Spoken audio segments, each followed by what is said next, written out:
मैंने देखा था अभी हमारी एक साइकिल योजना चल रही थी जिसमें हम लोग गांव-गांव घूम रहे थे, तो जिसमें हमने 8 क्लास की बच्ची से पूछा था कि बेटा 8 क्लास की स्पेलिंग क्या है, तो मुझे ये नहीं लगता है कि ये शिक्षा व्यवस्था अच्छी है। तो उसमें एटलीस्ट बच्ची का तो कोई दोष नहीं है ना? इसमें बच्ची का कोई दोष नहीं है और ना ही पिता को हम दोष देंगे क्योंकि वो एजुकेशनली इतना अवेयर नहीं है और ये सोशली भी अवेयर नहीं है कि हम अपने बच्चों को पढ़ाएंगे, कैसे पढ़ाएंगे। इसमें टोटल जो है दोष मैं शासन को और प्रशासन को और सरकार को देता हूँ। आपकी संस्था ये कार्य कर पाएगी कि जो किताबें पहले स्कूल के द्वारा आवंटित होती थी, अब वो किताबें हर साल नया सिलेबस चेंज हो जाता है, नई किताबें आ जाती हैं। देखिए, इससे जो गरीब तबके का जो व्यक्ति है वो किताबें नहीं खरीद सकता है। तो क्या आप इसके लिए पुराने किताबें इकट्ठी करेंगे? नहीं, बिल्कुल आपकी बात सही है। वो सरकार की योजना है, वहाँ तक भी हम लोग जाएंगे, लेकिन हमारा उद्देश्य संविधान का है, प्रियम्बल ऑफ कॉन्स्टिट्यूशन का है, प्रियम्बल ऑफ ड्यूटीज का है, प्रियम्बल ऑफ राइट्स का है। मुझे इतना काम करना है कि ये बात सबको पता हो। जिस दिन वो शिक्षित बन जाएगा, अपने हक अधिकार छीन लेगा, तो शिक्षा शेरनी का वो दूध है जो पीता है वो दहाड़ता है। बहुत बहुत धन्यवाद। बाकी हमारे संरक्षक की बात करेंगे। तो उसके संबंध में मैं कहना चाहूंगी कि हम लोगों ने इनकी हर बात का जवाब देने के लिए सुई और कैंची का उदाहरण दे रही हूँ। 85 हमारे सुई है और 15 केवल कैंची है। उनका काम है कि काट दो और अलग कर दो, काट दो और बांट दो, और हमारा 85 का उद्देश्य है सुई का कि सिल के सबको जोड़ के एक मजबूत कतरी और बिस्तर बना दो जिसमें सब आराम से सोए। और रह गया शिक्षा का, आपने पूछा कि उन पुस्तकों का क्या होगा। हमारे विद्यालयों में हम लोग बुक बैंक बना रहे हैं और जो आगे बच्चे पढ़ के चले जाते हैं उनकी बुक हम लोग गार्जियन से रिक्वेस्ट करके जमा करा लेते हैं और अगले साल वो अगले बच्चों को देने की प्रयास करते हैं।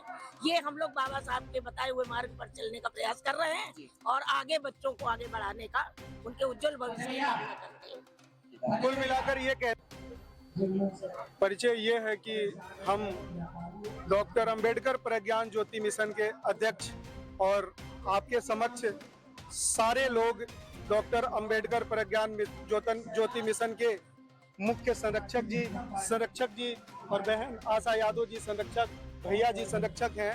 ये सारी टीम आपके पास है। संगठन क्या काम कर रही है इसमें? संगठन बाबा साहब अंबेडकर के नाम से है, तो बाबा साहब का मुख्य काम था शिक्षा के लिए, है ना। रजिस्ट्रेशन हमारे 6 महीने हो गए हैं और बाकी हमने कई और संगठन चलाए थे, लेकिन मुझे ये लगा कि इसके बाद मतलब सारे, जैसे मैंने बहनों का विवाह भी कराया और भी कई काम किया, लेकिन मुझे लगता है कि मुख्य जो काम है जो समाज में अधूरा रह गया वो शिक्षा का काम रह गया है। अभी आप सदस्य भी बना रहे हैं क्या अपने? जी, हमारा अभी सदस्यता अभियान चल रहा है। तो फतेह बहादुर गिल जी के कार्यक्रम में हम लोग आए थे, तो सभी लोगों से मुलाकात हुआ। ये कार्यक्रम बहुत ही अच्छा। हमारे 500 से ऊपर सदस्य हैं कानपुर में और उत्तर प्रदेश के 25 जिलों में हमारा संगठन जो है मजबूत हो चुका है।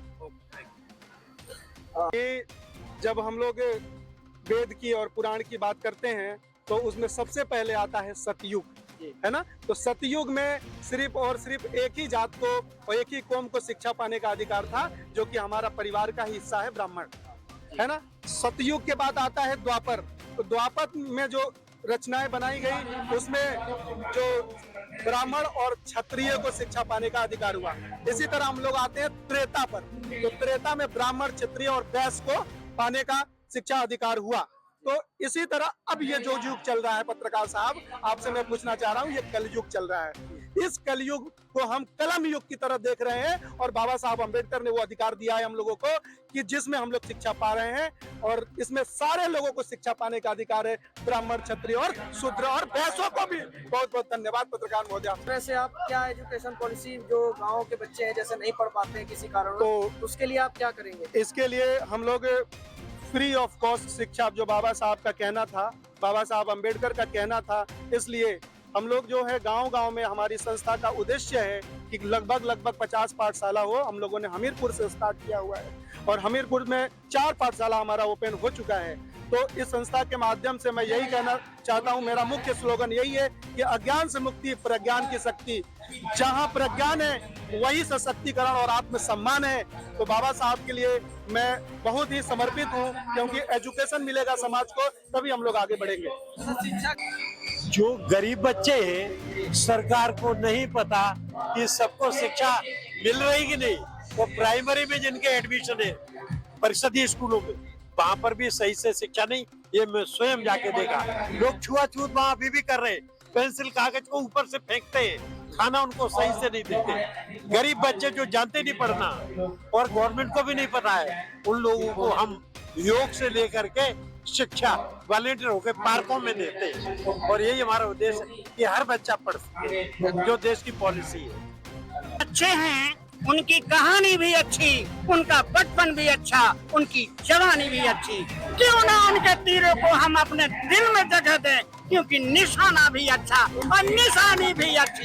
शिक्षित करो, संचित रहो और संघर्ष करो।